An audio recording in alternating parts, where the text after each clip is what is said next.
It's your girl, Alicia Cinnamon, aka Toronto's favorite spice, and you are now tuned in with the realest show in the six, Real Talk with your girl, Alicia Cinnamon. This show is a show that is about transparency, honesty, and just really getting down to the roots of a lot of the problems that we have in society. So we're going to talk about hot topics, trending topics, music, what's going on in the GTA, as well as some personal topics. So make sure you guys tune in. You guys can submit me things that you want to talk about, whether you want to talk about it anonymously or if you might want to come on the show and just have like some real transparent, real talks and tell your story through your own words. Speaking of stories, let's just get the hottest story out. And I don't necessarily want to say it's a story because it really is based on people's real life. But I'm going to go in my magic bag right about now. And I'm going to pull out something that if you are a millennial or like an old school Gen Z, you might remember this.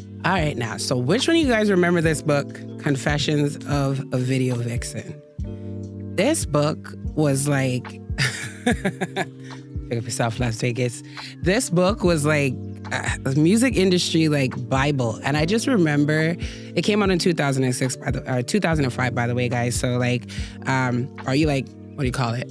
Gen Alpha? You guys, this is a book. You might want to find it on Amazon. There's actually two, Vixen Diaries and then Confession of a Video Vixen. So Corinne Steffen, aka Superhead, she was the first person to drop the ball in the music industry and just really like set the game on fire. And I remember when I was reading this book kind of like for me, for those of you guys that don't know, if you've been living under a rock, I am an artist. And this book kind of like really set the tone for me and the things that I was going to do in the music industry and who I wanted to be around and how I was going to maneuver. And everything that we're seeing come to light right now with this whole Diddy situation and the music industry and whatever, like this girl told us everything, all the names. If you guys want to know names and you're tired of waiting, the names are in this book. The stories are in this book. All the characters that you're hearing about come to life, they are in this book. And the one thing that I like about Superhead Corinne is that she was very transparent with her journey and she never victimized herself. And not to say that people aren't victims, but we have to understand that there were willing participants in these situations with Diddy and even like people like R. Kelly, the Jay-Z's and stuff. And that's why this is kind of like so sticky icky, because I feel like so many people now are kind of wondering like, could I be next? Because there's such a gray area on what was acceptable and what was illegal. Because let's be honest, like up until, just a little knowledge for people to understand, up until 1992, there was no such thing as date rape. So when a lot of people are like, oh, you know, why did they wait so long to do to call the police on Bill Cosby or whatever? You can't press charges if a crime doesn't exist. So a lot of these things, especially when it comes to women's rights and consent and all these things, these are topics that are like, are issues that are very brand new, and the legal system is still trying to maneuver its way through it, right? So during this time, before Instagram baddies, I'm gonna age myself, we had video vixens. And we had some of the baddest video vixens. We had the girl from the Reggae Gold album cover. We had Melissa Ford. We had like Buffy the Body. Buffy the Body was the body before we had bodies. Like we just had like a really cool era when it came to music. And women were what we thought really glorified until I read this book. And I realized that oftentimes when we're wondering like how come certain people, we don't see them anymore, why they fall off or whatever, like whatever happened to that person. A lot of people I seen, I think it was T-Pain and Funny Marco. They were having a conversation and T-Pain was kind of trying to get Funny Marco to like admit that he was a part of the Illuminati. And basically the way that they were describing it is like when you get into, and there's some, I think it's the 50 million or 50,000 club or 25 million or 25,000, something like that. But when you either get 25,000, when you get $25 million or 25 million records sold or something like that, there's like sacrifices that you have to make. And there's like different doors that you can walk through. Even Noriega was saying the same thing. You can go left, you can go right, or you can go straight. A lot of people, when you go straight, that path basically means you're going to be funding your own career. You're going to be completely independent. You're probably going to be blackballed from like commercial radios, a lot of the major shows, things like the Grammys, etc. And then, you know, if you go left or right, some people's career is like, okay, your whole career is going, or what's going to be your claim to fame is controversy and drama. And then what's going to be your claim to fame is we need you to be cookie cutter and squared, right? And a lot of the times what they end up doing is giving you a persona that's kind of opposite of who you are. So at some point in time, you end up having like internal conflicts, right? So going back to this book, Karine Steffans was like the first person to turn out Diddy for the most part. Irv Gotti was her boo, so to speak. But obviously he was married. But that was her like dude that kind of like, she was his, how to explain it? They were doing freak offs before Diddy. Diddy was pretty new to these things. He just took everything to like a totally different level. Like Jamie Foxx taught him how to throw parties. Even in this book, they explain with her and Exhibit and Diddy taking them to a gay club and having the time of his life there. And he wasn't really trying to hide it. Like all these things are going on in plain sight. So there's something that I want people to do their homework on and look up a word called Pizzagate. Pizzagate is something that I've been studying because I'm a real bookworm. I love documentaries. I'm a real nerd at heart. So a lot of the things that I study, it's like, it's so hard to explain why I even know it, because it's like, it's not one YouTube video or one meme, however which way you say it. It's years worth of studying. So Pizzagate, there was a girl that was on the Dr. Phil show about 7 years ago. And she was a sex trafficking survivor. She kind of escaped or whatever, but she was so brainwashed. I'm pretty sure she went back. I feel like she probably died after that episode. But she was basically explaining what goes on at these parties. And children are the reason, like, you know, with Diddy, again, Diddy is just the front runner or whatever. He pissed somebody off and now he's reaping what he sows. But this has been going on from the dawn of time with like these rich white men. And this girl was like listing like Bill Clinton, the Prince of England. She didn't explain which one. Now we know it's Prince Andrew, I believe it was, or Prince Albert, whichever one that came out. So they were basically explaining that it's so much more than just like sex and being perverted. It really is like, how do I explain it without sounding crazy? It's something that like, okay, when Chinese people or Asian cultures, when they eat dogs, right? Before they kill them, they torture them to death because the adrenaline from the blood pumping makes the meat even more juicier. There's something called, and I'm probably saying it wrong, but it's called android chrome, something like that. Coolio was talking about it 2 weeks before he died. Look it up. And what it is that it's worth $2 billion per liter. And essentially it's the adrenaline of children's blood. So when you take in these things and you drink them and whatnot, it pretty much preserves your youthfulness. Like what these people are doing is just basically ciphering energy so that they can stay at the top, so that they can remain successful, so that they can remain youthful looking, great, and all these things. These are the sacrifices that people are speaking about. It's not like magical or some devil in a pitchfork is gonna come out and all red or whatever. Like it's sick, but there's actually really real science. It's like how they're taking melanin from black people and harvesting organs and all this stuff. There's real science behind this that obviously people who have money have access to these type of informations to, you know what I mean? Stay alive as long as humanly possible. That's really what this is. So it goes so much more past Diddy. And again, all these things, going back to this book, Pizzagate, these interviews, her going on Dr. Phil, and Dr. Phil's probably a part of it, but like they're all essentially like in our faces if you knew what it is that you were looking for. So I say all that to go into how Diddy gets intertwined in this. And being a black female, being a black person in the music industry, you know, I see a lot of people like gloating and they're happy about this, but to be quite honest, it's actually really sad for all of us because there's so many people's legacy that is tied in with Diddy that if he goes down, it's almost like the hip hop community is kind of going down with him because he's intermingled with, you know, the Jay-Z's, the Beyoncé's, the Mary J. Blige's, the Mace, even the newer generations, the Young Miamis, etc. So essentially it's like, what is, as a lot of us, we were asking the question, like, what's the difference between Hugh Hefner and Diddy? The only real difference is Hugh Hefner played the game, didn't piss off anybody at the top. Diddy kind of got above himself. You know, he sued we all can see it. He sued the liquor company, and they were like, we got to remind you that you are still just a black boy that we put in a position of power, but there are still elites that are bigger than you. Hence, you know, Jay-Z didn't name his label Rockefeller for no reason. Rockefeller family, the Rothschild family, they all intertwined with Pizzagate.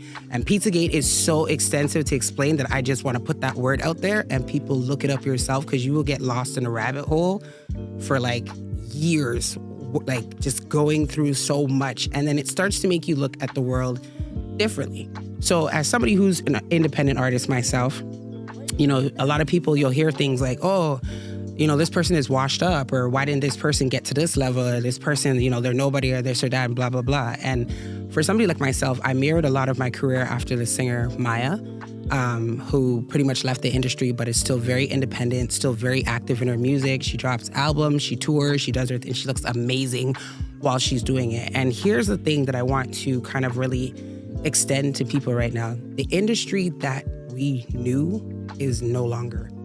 And right now, you got to figure out like how to find your way in this game, because all the people, everything that we thought we knew and unless you're still into that stuff, but what you're striving for, it was all like a facade.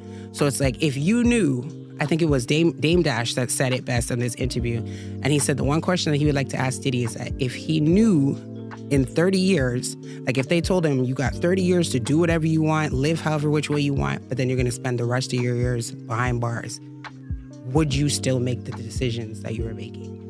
And I feel like that is what a lot of people kind of like, everybody's thinking today and tomorrow. Nobody's really thinking down the line in terms of the future. Like people like Dame Dash, he got ragged on for so many years, but he's probably the only person who's not going to spend the rest of his life locked up in the hip hop community. Jay-Z is probably going to go down. You know, all of them, they were all a brotherhood, even if they were rivaling, so to speak, like the Nas, the Jay-Z's, the DMX's, all of them were somewhat of a brotherhood that came up in the industry together. And who is not dead is basically being indicted right about now. So I just kind of want to put that out there for any up and coming rising artists. Like, now is really your chance to just break free and make music for the sake of making music. All these record deals, all these things that people are offering you, it comes with a price. These record deals, they are loans. They are not money that they're just giving to you. You have to read the contracts. You have to understand your fine print. You have to take that time. And most importantly, you cannot be desperate. What is meant for you will be for you. And I feel like there's so many people that try to skip certain steps and jump the process, and not, again, to victim blame, but we have to look at it why certain people were in certain situations that other people weren't, and why it happened and lasted for so long. Not to say anybody can get themselves in a messy situation, but remaining in that repeatedly over and over and over again, at some point you have to look at it like, what was this person gaining before they said, okay, enough is enough, and I'm not gonna get what it is that I wanna get. Let me jump ship and go over here. So, again, Confessions of a Video Vixen, y'all check that out. Video Diaries, check that out. So we're gonna move on to a next topic. My next topic, still keeping it in the music industry, is a young lady that I discovered on Instagram. And I don't know if you guys understand how algorithms work, but my algorithms are absolutely crazy. And I'm trying to figure out, like, this girl, she broke the code. So let me check out her name her page, just to make sure that I pronounce the name 100% accurately, but I want to say Morgan Jana. Shout out yourself. Morgan, yes, here we go. So Morgan Jana is a young artist. I want to say she's from Atlanta, based off of a lot of followers that we have. Most people are following her from Atlanta.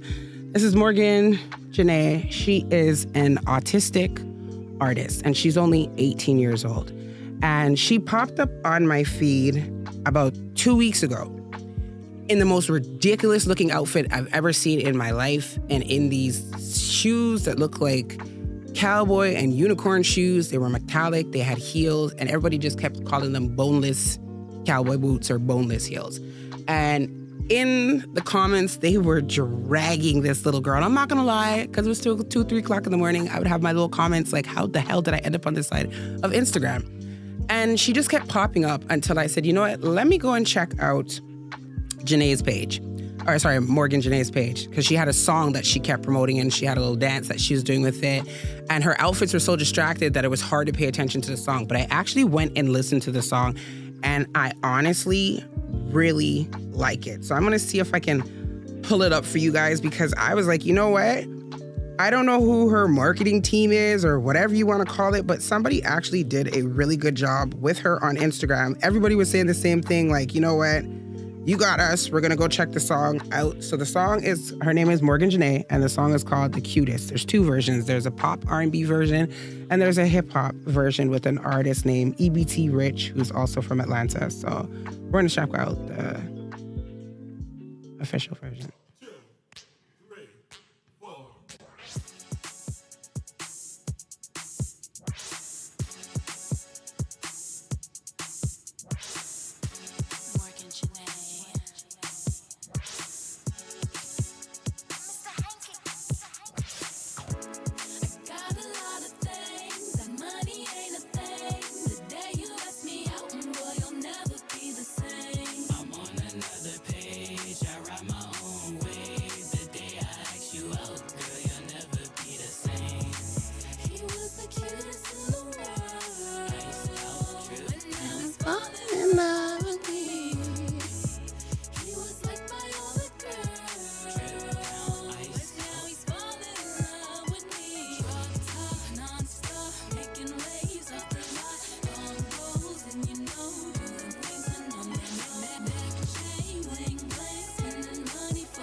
All right, y'all. So that is Morgan Janae. It has like that, shawty swing my way. Like, yeah, it has a very 90s old school kind of vibe. The music video is very cute, age appropriate. I just feel like, never judge a book by its cover. Cause I'm not even gonna lie, I thought it was like that JJ Icefish. I thought it was a joke. I'm like, it's 3 o'clock in this morning and this girl is showing, like, y'all check out Morgan. She's got a personality on her. Her outfits were just out of this world, like just the craziest things I've ever seen in my life. And I'm like, it's like, you know, and you wake up and you're kind of a little foo-foo in the morning or whatever. And it's like, how did I get to this side of Instagram? And then whatever marketing package she bought, it just kept showing up. And then it's like other people in the comments were like, how the hell is she like brainwashing us? And then I went and I checked out the song, and then I started following her. And she's got her, you know, she got her radio play. Like I tagged a couple stations in Atlanta, and she got her radio play in Atlanta. I'd like to believe I had something to do with that. I don't know if I did, but she's dope anyways. And I just loved how much support she was getting from like people. Like because her shoes, bless her boneless heels, somebody made her like a new pair of like glittered out Converse high heels or whatever. A couple people making her like, you know, jewelry and bling and whatnot. And I'm like, hold on. I'm watching this girl do more in like the 2 weeks that I've been following her than shit, I'm gonna say myself sometimes and other artists that I look at. And again, this goes to the whole never judge a book by its cover. As I said in the beginning, she has autism. So initially in the beginning, while we, and I'll include myself in that because I need to do better, while we were all like kind of ragging on this girl, I think one of the most beautiful things, because I worked with autistic children for about 5 years, and I think one of the most beautiful things about autistic people is because their brain is wired so differently, the things that would normally bother a quote unquote regular person just goes over their head. They don't even see it. So she is just able to, and one of the symptoms or whatever you want to call it of being autistic is having a very, being very musically inclined. She can play guitar, I think it's piano, and all of these were like self-taught, and she's really, really good. Like I'm actually anticipating her album coming out, and she's only 18 years old. And she's been wearing the face of autism very bravely. She talks about it. She does autism awarenesses at her shows and stuff. And what I would love to see for her, and I'm in Canada, Morgan, I'm not sure. I know she's in the States. I believe it's Atlanta. But the fact your music is reaching Canada, you know what I mean? Somebody in Toronto heard you. You got, your little play here in Canada. Just keep pushing and doing your thing, because it's amazing to see people who actually have a real support system, because that's something that is so imperative in the music industry. No matter how small you start off or how low your budget or small your budget is, like, people will see you. When you believe in yourself and when you fuck with yourself, people are going to fuck with you 10 times harder. So that was kind of like my inspiration for the week, where it's like, okay, you know what? I need to get in the booth and drop some music. Like, Morgan's out here putting out a whole album in 1 week. Like, that was very inspirational for me. So if you guys get a chance, go and check out Morgan Jana Official on Instagram. That personally is my song of the week for today. So shout her out. Toronto, we need to kind of do better when it comes to the organization of, our shows, our events, our festivals, all those type of things. Like, I feel like every time I leave and come back, I get super inspired to do stuff in the city, and then I get like super depressed, or the motivation just disappears. Like, I've been doing several, I'm not going to call out any names because I really want people to have an opportunity to do better, but I've been doing festivals all summer long in Toronto. When I'm here, that's pretty much what I come back for, is to do my festivals. And while some of them are great, some of them are beautiful, I'm going to give a special shout out to Afrofest. That was very immaculate, no complaints. But some of these festivals, it's like people are just doing things for the sake of doing stuff and not really taking the time to invest in what it is that they're doing. And this isn't just festivals, this is just events in general in Toronto. We got to organize our stuff better. Black people, when it comes time to paying people, there should be the same way you reached out to find that person to book them, you should be able to equally find them to pay them. If you have a contract, you're supposed to stick to the contract. Like, there's no purpose in making contracts if you know that you're not going to stick to them. Or what we need to really do is start really ciphering through, whatever you want to call it, digging through the artists and seeing which artists actually are on a level to be on whatever it is that we're doing. Because I find that a lot of people want the best of the best, but then they don't have the best of the best budget, or they don't have the best of the best organization. And I'm speaking from a female standpoint, when I get to an event, I'm often the only female. And then it becomes like this all boys club on the stage, where whatever they organize backstage or whatever they organize leading up to it, which is why I signed my contract, is totally different when it's time to get on the stage. From the host to the DJs, the MCs, etc. Nobody has the information as to what's supposed to be going on. You got people that are, coming on stage that aren't scheduled for things. You got people that are coming on stage that have never been on stages before. Like, just this is their first time trying a thing. And you have to understand, when you have artists that really take their craft seriously, and then you're putting them on stuff, this is how they brand themselves. So while it might just look like, another event to you or whatever, you're taking them away or putting them in a position that they don't need to be in, or you're taking them away from something that they could actually be a part of that makes sense to their brand. So all these Bandulu events that we're doing out here, all these things where the budget is there, but people are just lazy, we really need to fix up and get it together, Toronto, because I will say this repeatedly over and over and over again. We have such a beautiful industry. The people are ridiculously talented. We just lack infrastructure.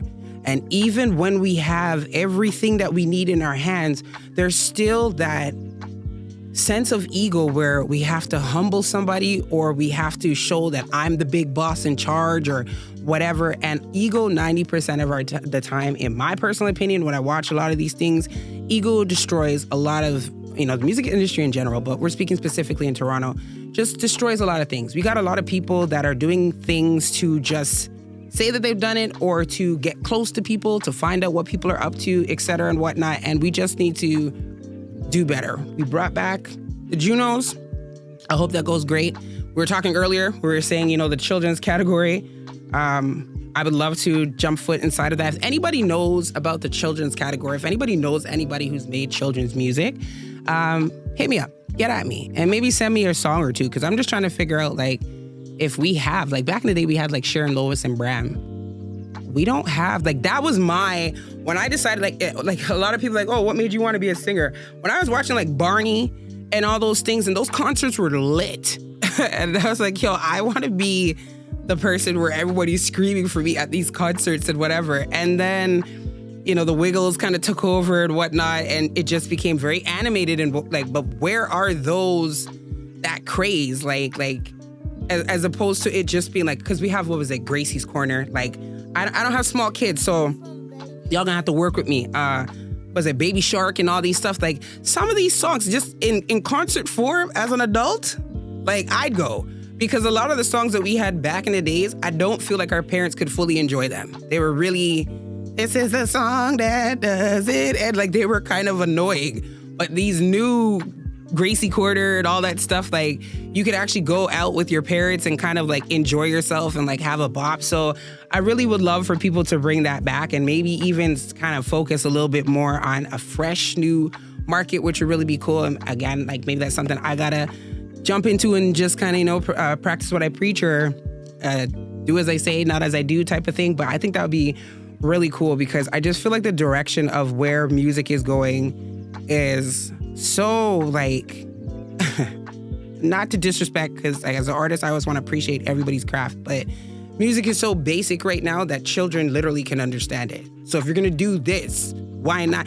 Sexy Red would be a sick, people are going to hate me for this, but she would be a sick children's music artist if she obviously switched the context or the context of her music.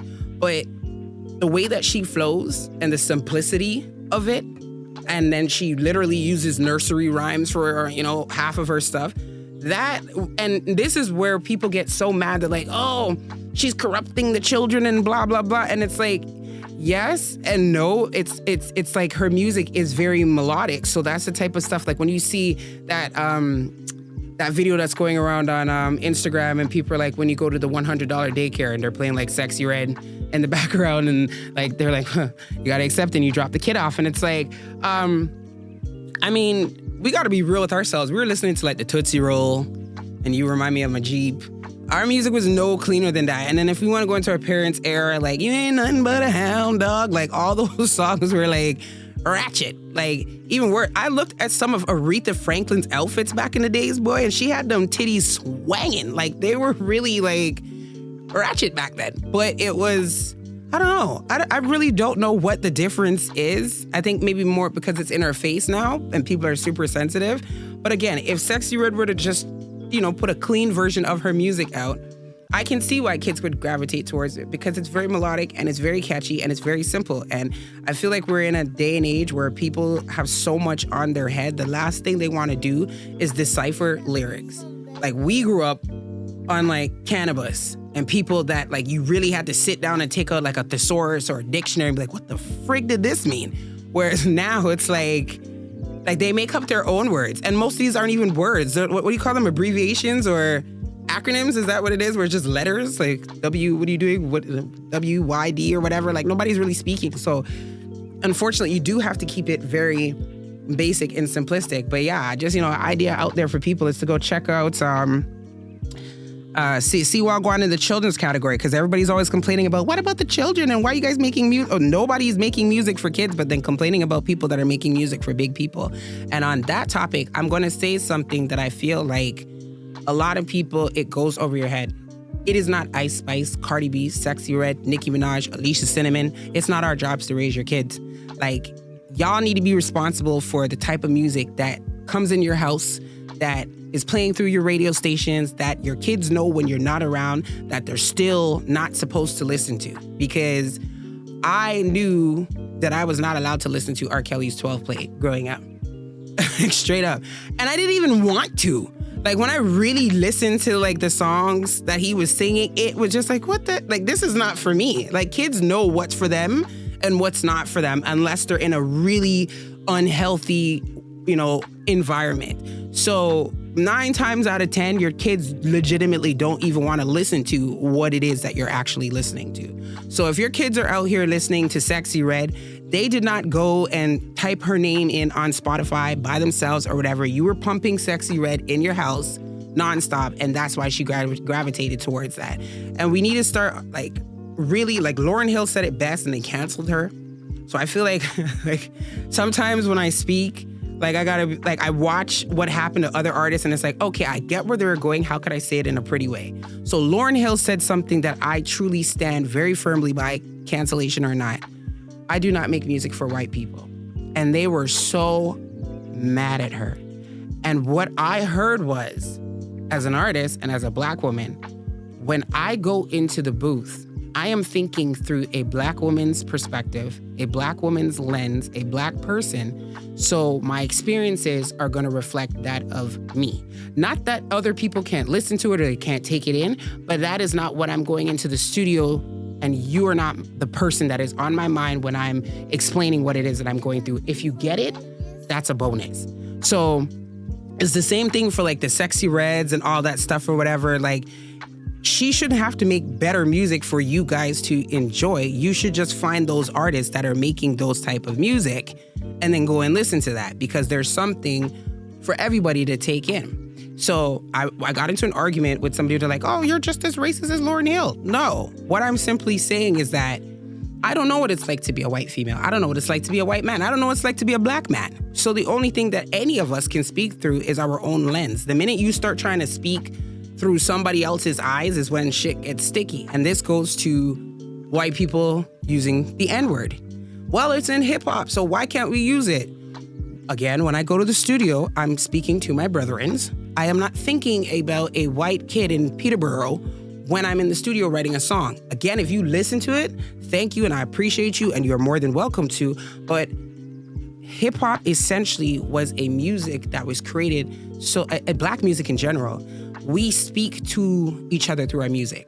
When we were escaping from the plantations, Wade and the Water and all those songs, these were messages that we were using specifically so that white people didn't understand what we were saying because we were stripped of our language. So we created our own language and we created our own culture. So hip hop is a way for us to be communicating to Black people. And it's okay for other people to come and appreciate it. And it's like going to a museum. You can walk around the museum and take in all the artifacts and it's a beautiful display, but they don't belong to you. And I feel like the only genres of music that this happens to is Black music. I personally feel like the reason why R&B music is coming back but was dead for a while, and I've said this before, is that it promotes Black love. And who really wants that? Like, if you take in what's been trending for the longest while is the music that is literally anti-Black and destroying the Black community. And then you have the Barry Whites, the Luther Vandross, et cetera, and whatnot, that were making music that was about uplifting. Literally, R&B music is the only music that's about Black love, period. And it's the smallest funded genre of music. It has almost the least interest. It's like a dirty little secret that you listen to on the side because of what it promotes.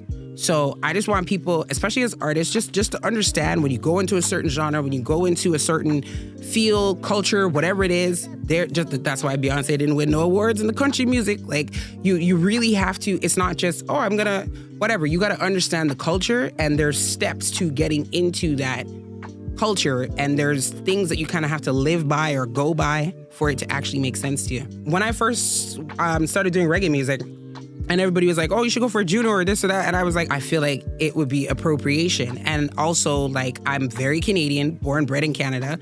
And I felt like, even though I grew up, like, my dad is Jamaican Cuban, my mom is from St. Kitts and Nevis, even though I grew up with Jamaicans around me, I felt like I still didn't fully understand the culture. I still don't. There's still things that I am so against that they're so for. So for Beyonce to be like, yes, you're from Texas, but like you've also, it's like Krishan Rock. Krishan Rock is from Baltimore. She's from the hood, right? But she got rich and famous essentially at like 21 years old. At 45 years old, she shouldn't still be talking about, oh yeah, I'm from Baltimore and da-da-da. Like, you left that so early in life. Some people didn't leave until their late 30s, 40s, whatever. But Beyonce, like, you were like 16 years old and a superstar. So like, how much time did you really spend in Texas? Like, you're flying around the world. So there's that. Also, there's different types of country. And where Beyonce messed up, in my opinion, her album, first of all, she said it's not a country album, it's a Beyonce album. So right off the bat, it's just like when I say, like, I'm not a reggae artist, right off the bat, okay, you don't get reggae artist of the year then. You might get reggae song or whatever. But if you limit yourself and say that publicly, you can't then get mad where you're not getting recognized by the same people that you said you weren't a part of. There's that, but also, again, understanding musical genres. What Beyonce was doing was bluegrass. It was not country. Country is like that twangy, Shania Twain type of stuff. There's a huge difference between country and Western music and bluegrass music, or old school country that like Chuck Berry and those guys are doing. When I listen to a lot of the Beyonce songs on the album, I pictured like movies like Eve's Bayou and Mississippi Burning and all that stuff. Like when the slaves finally had like a Sunday or a Saturday off and they can go and like play in the field and sing songs and make music together, and they're all running in their floaty cotton outfits and whatever. That's what I felt like. I felt it was a very slave-like vibe, not in a bad way. Very paying homage to the grassroots of where country originally started. And the thing that is so confusing about Beyonce, or whoever her team is, I should say, is that one minute they're pro-black and then the next minute it looks like they're pandering to white people. So you can't really figure out what they're trying to do. But I'm a person where I look deeper into a lot of this stuff, and I feel like Beyonce she came in the industry very young. She's still very controlled by whether it's her mom, her dad, whatever. She is the definition of a pop star, like Michael Jackson, very molded and no real identity outside of the music. There's little bits and pieces of yourself where you can kind of slip in there. And I feel like Beyonce was molded to look like her dad said it. And I even feel her dad said, because she's light skinned, she's white, she's whiter looking, she's gonna appeal better to the audience. But who's to say that's who Beyonce really wanted to be at heart? Like, I get the vibe that Beyonce was, if she would have probably been one of the most pro-black girls ever, because I got a little sister that's like that. She's half white, very pale skin. She looks like a little Latina kid. You would never like expect her to be. I always say, if anybody watches the movie Dear White People, that is going to be my little sister. She is going to be the most pro-black, light-skinned person you've ever met in your life, because of the expectation of denouncing your blackness. So then it's like, all right, it's gonna make me want to tap into it even more, because I don't believe Beyonce wants to project this blonde-haired white lady image or whatever. But again, like I said earlier, it's those doors that you go through. And when you sign this, you signed up, and we're gonna give you everything you want, but this is the image and the character that Sasha Fierce, this is the character that you have to play. So I think what we're seeing right now is kind of like the unveiling of who Beyonce really and truly is. Because I'm gonna be honest, I remember Columbia House. I used to get like as many country albums. Was it Trisha Yearwood, Faith Hill, Leanne Rimes, Shania Twain's, Garth Brooks. Like, I got as many country albums as I did R&B, but I could never tell anybody that. So now to see her bring it to the surface, I feel like when you are a trendsetter, even though other people are doing it, but you set the trend on a global status for Black people to be like, all right, it's okay for me to make country music now and whatever. I feel, to me, that's worth more than any award. Like, and sometimes, because again, me being an insider, a mole, whatever you want to call it, me being an insider and knowing certain things, it's hard for me to be excited about certain stuff, like understanding what it takes to get a Grammy and all these other things or whatever. It's not really like people just fans like your music and they're gonna whatever. There's so much more to it that it's like, when people really, really, like your impact is really going to come from the lives that you changed and the people around you. And the fact that there are Black country artists now that can actually get their foot in the door who deserve a Grammy long before Beyonce did. Straight. That's my take. Have you been taking in, what's his name? Shabuzi, is it? Heard about him? I just recently started taking him in. It's really interesting because he performs with this dog. And the dog just sits on top of, like, I'm about to do that with my TikToks and my cat, but the dog just sits on top of the guitar. I think he has 2 dogs. And he does the whole show with the dog just chilling there. And then I seen, as a Doja Cat, one of them tried to copy, and I'm like, just leave him alone and let him have his own little lane. But I just thought that was like so cool because the last time I was in Atlanta, I met a guy who kept trying to, like, I knew him for a while and he was always telling me that he did music production, but you know, you just don't take, everybody does music, you don't take it in.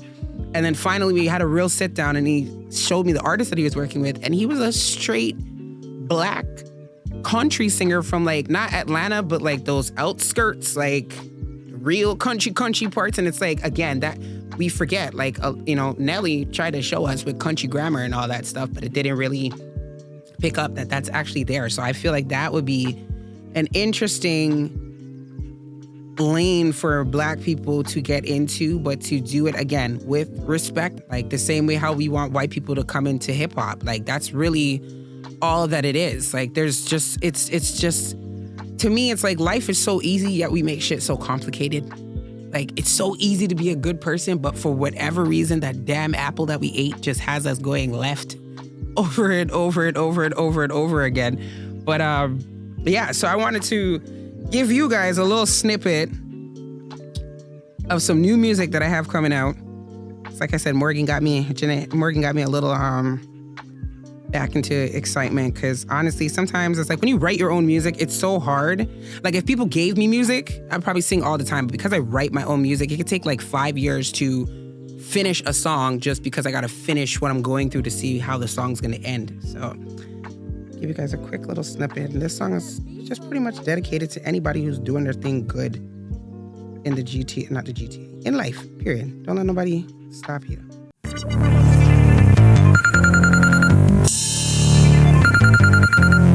This one right here is fresh out the A. So tired of my phone ringing nonstop.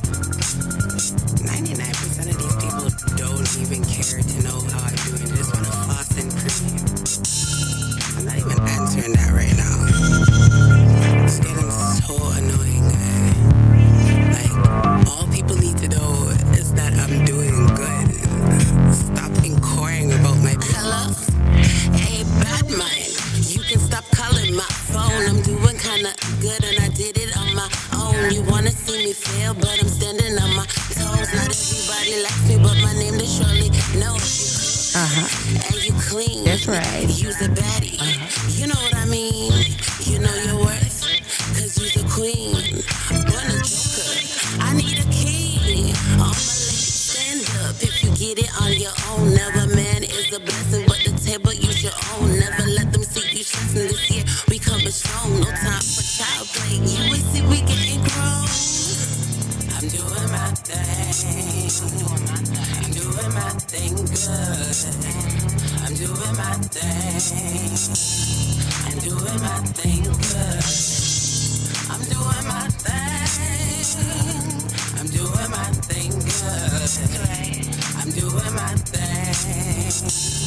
I'm doing my thing good.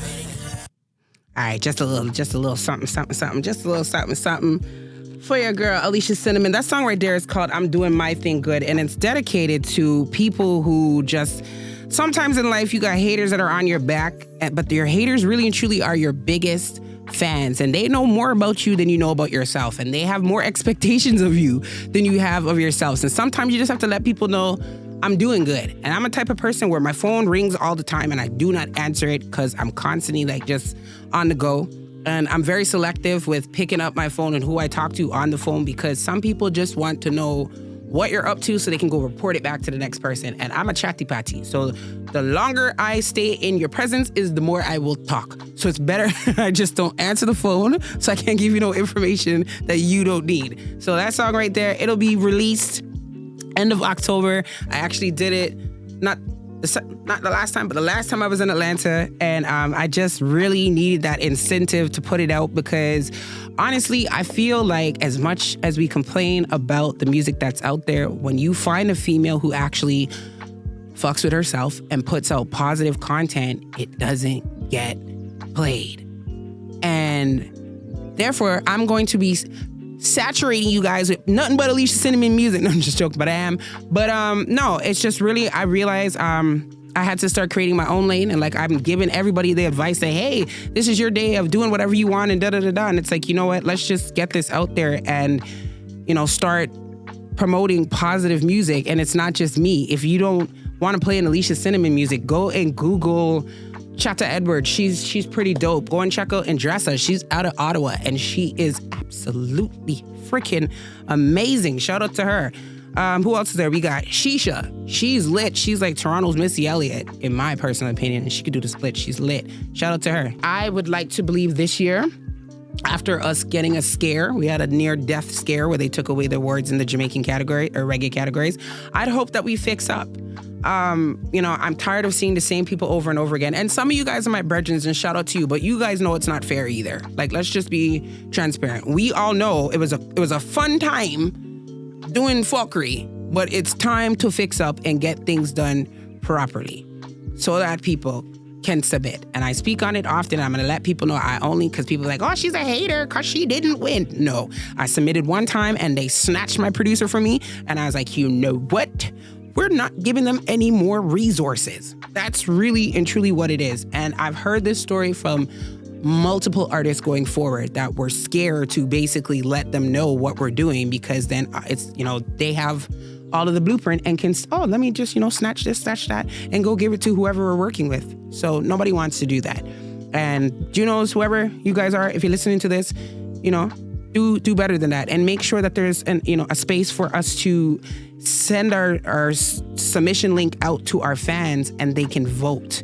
Even if those votings only are 5% or 10% or whatever, make us feel like we can include our actual audience or core fans, whatever, so you guys can actually see who has a fan base versus who has a name. Because anybody could be a manufactured artist, but then there's people that have real fan bases. So that's what my little piece that I would give to the Junos. I think it's going to be in Vancouver this year. So guys, get your plane ticket, fly out for that. The next one's not going to be in Toronto for like another 5 or 6 years. So just get your money up. That was pretty much the first episode of Real Talk with Alicia Cinnamon. Make sure you follow me on Instagram, Alicia Cinnamon Promo, and YouTube, Real Alicia Cinnamon. Peace. Till next time.